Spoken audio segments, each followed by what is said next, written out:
The fact that Europe's largest nuclear power plant is right in the zone where the Ukrainians are mounting this counter-offensive, of course, a concern for everyone.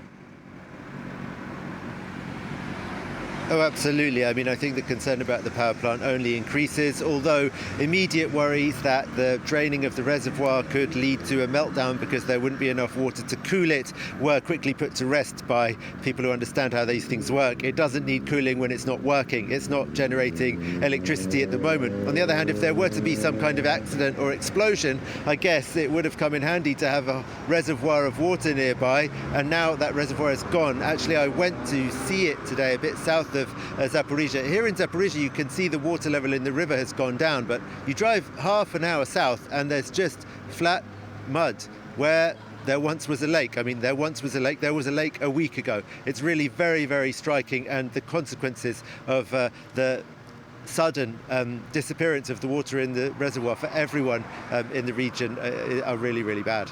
More broadly, Gulliver, when you were down there, what did the locals tell you? How's their feeling about the counteroffensive?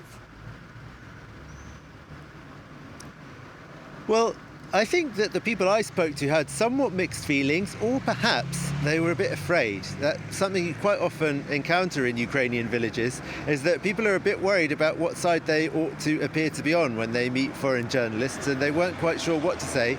Some ladies that we spoke to, perhaps because they fear being occupied by Russia. Of course, the front line is not that far away. At the moment, the Ukrainians are counter-attacking, but what if it goes wrong and the Russians end up occupying the area south of Zaporizhzhia where I was today? So we had some people who were sort of trying to hedge their views in a way, if I can put it that way. But I also met a lady whose son was fighting in the Ukrainian army who said she was pinning all her hopes on this counter-offensive, on its success, but also, of course, terribly, terribly worried about her son. She said she managed not to speak to him every day, but almost every day she would at least get a missed call from him, and the fact that her phone would ring, but even if the connection where he is not good enough to actually speak to him, at least she'd know from the fact that her phone rang and it was his number that showed up that he was still alive.